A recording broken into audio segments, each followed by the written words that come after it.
সময় দেখা যায় বিভিন্ন গণমাধ্যমে কিংবা বিভিন্ন অনুষ্ঠানে বুবলিকে নিয়ে খোঁচা মেরে অপমান করতেন।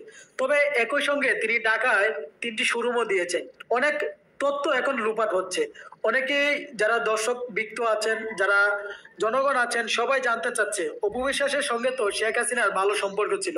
নায়ক ফেরদৌস থেকে শুরু করে আওয়ামী লীগের নেতা কর্মী থেকে শুরু করে সবারই একটা ভালো সম্পর্ক ছিল। অপু বিশ্বাস রাতারাতি এত কোটি কোটি টাকার মালিক কিভাবে হয়ে গেলেন? সামান্য একজন চলচ্চিত্রের নায়িকা, যিনি কিনা তার পারিশ্রমিক ছিল 5 লাখ টাকা, 3 লাখ টাকা, হঠাৎ করে 2016 সালের পর থেকে কোনো সিনেমাতে তিনি ভালোভাবে অভিনয় করতে পারেনি, পরিচালকরাও তাকে নিত না।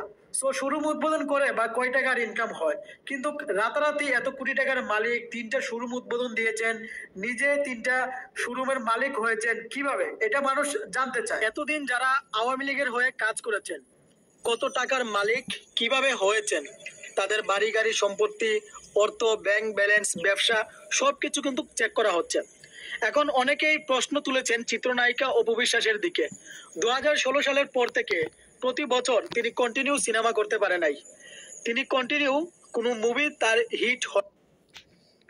এই ছাড়া কই যে অপু বিশ্বাস নিজের যোগ্যতা দিয়ে অভিনয় করে, বই করে, ফিতা কাইটে হ্যাঁ অনেক টাকার মালিক হয়েছে। ওই বুবলির নাগাল বাথরুমে ঢুকে যায় হ্যাঁ মালিক অনেকে, বুঝছা? এই যে এই ছাড়ার এই কথাটা কইলাম আমি।